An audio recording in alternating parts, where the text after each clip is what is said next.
Hello everybody, this is Johns Hopkins with Baltimore Heritage, and we're back with another of our 5-Minute Histories videos. And today I'm in the Mount Vernon neighborhood on Park Avenue in one of the great Gilded Age mansions in Baltimore. The Knabe family, William Knabe, acquired it in the middle of the 1800s and turned it into this 10,000 square foot fabulous place that it is today. That's what we're going to talk about. I am thrilled that I'm going to be joined by David Halpern, who is the current owner and steward of the house. But before I turn it over to David, let me say a word about the Knabes, and yes, that is how you pronounce it. And let's start in 1803. That's when Wilhelm Knabe, later William, but Wilhelm was born in a town called Kreuzberg, Germany. His father had slated the apothecary business for him to go into, but the Napoleonic Wars were wreaking havoc on trade, making things expensive, including apothecary supplies. Apparently going to the drugstore back then was a luxury, and people weren't doing it. So young Wilhelm took up an apprenticeship in a cabinet making firm that also on the side made pianos. Now the town next door to Wilhelm's was Eisenach, and you might not have heard of that name, but you certainly have heard of one of its most famous residents, Johann Bach. 100 years before Wilhelm, he lived there and turned this area of Germany into a piano making hub. And Wilhelm apparently was really good at making pianos. Things were going along great. And then he fell in love with a young woman, Christina Ritz. That was even greater. Ritz's family embraced Wilhelm, and they all were going to move to America to become farmers in Hermann, Missouri. And as a tiny aside, Hermann at that time was rife with German immigrant farmers who, among other things, saved the French wine industry. In the middle of the 1800s, there was an aphid ravishing French vineyards, and the Germans in Hermann came up with rootstock that was resistant to this aphid, sent it over to France. So if you drink pretty much any French wine today, it traces its roots literally back to the rootstock that German immigrants in Hermann came up with. But Wilhelm was not destined for that story. He was destined for piano greatness. When they get on the boat and come over to America, to Locust Point, Baltimore, by the time they land, Christina's father had died, and they decide they don't want to continue the trip to Missouri. They're going to stay put. Wilhelm, now William, gets a job in a piano company, piano manufacturer. There are lots of German musical instrument makers in Baltimore at that time.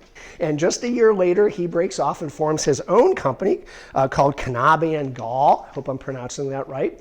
And just a year after that, none other than Francis Scott Key commissions a piano from them. Key by now is a national figure. The Star-Spangled Banner is taken off, and this puts Knabe on the map. By the time William dies in 1864, they're one of the top 3 piano makers in the country. Uprights, grand pianos, that wonderful square piano that fits so well in Baltimore row houses. They're up there with Steinway in New York and Chickering in Boston. When William dies, his sons, William Jr. and Ernest, take over, and they are equally good at running a piano manufacturing facility. By that time, they have an enormous plant on Utah Street, where today's Ravens Stadium is. 200 employees producing upwards of 1,000 pianos a year.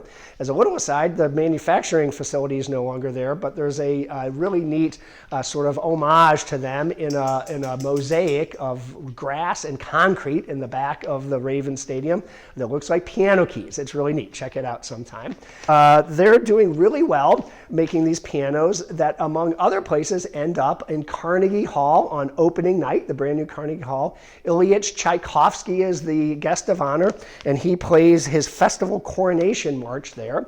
It's maybe not a surprise that he's playing on a Knabe piano because Knabe has sponsored his U.S. tour. He plays at several different cities, including in the room where I am standing, the conservatory here on Park Avenue. Other folks who favored Knabe pianos include Presidents Woodrow Wilson, Herbert Hoover, and Lyndon Johnson. Who knew Lyndon Johnson could play the piano? Albert Einstein favored Knabes. Maybe not surprising that he could play the piano. Elvis Presley had a Knabe piano, and there was a Knabe piano in Walt Disney's office in Los Angeles, and there is speculation that the songs to Mary Poppins got started, or at least went along their way on that piano. Over the years, Knabe merged and broke up with several other companies. It is no longer in Baltimore today, but you can still order a brand new Knabe piano if you want to. It's a division of a group called Sanic Music Corporation. All right, I'm going to wrap up and turn it over to David and say in the 1880s, William, at the height of the Knabe expansion, purchased this house and expanded it, turning it into the 10,000 square foot, really Gilded Age jewel. I'm going to stop now and turn it over to David. David, we are all yours. My name is David Halpern, and thank you, Johns, in your introduction, including me as a steward of this house, because I really do think of myself as a steward of this house. This house has been here long before I came along and will be here long after I'm here. So while I may be the legal owner, I really think of myself as sort of the temporary caretaker. And we're standing in what the Knabes called the conservatory. Our family lives here, so we just call it the Great Room. But there's some of the things that really stand out initially, of course, are these Carrara marble Doric columns that the Knabes brought from Italy. And this entire space was built by the Knabes in 1902, and it was totally built around the notion of bringing in these columns. We're standing on a floor that is 14 inches thick of concrete. In order to be able to support each one of these columns, there are 10 here. Each one weighs 6,000 pounds, so it's a beast in terms of the construction. In keeping with the Knabes' desire to maintain their perception as part of old money Baltimore elite, as soon as electricity became available, not only were they going to put in electricity, but they were going to put electricity in spades. So as you can see around this room, every 18 inches is a light bulb, totally overkill for this room, but they wanted to say, hey, look what we've got. But what I also want to show you is my favorite room in the house, because it really makes one feel when you walk into it like you are living in a space from 125 years ago, and that is the dining room. So let me show you the dining room. This room is, as you can see, wall to ceiling, old growth Honduran mahogany everywhere. We did a ton of work in here in terms of restoring the wood that you see, the mahogany, in terms of restoring this floor. This floor is quarter sawn white oak.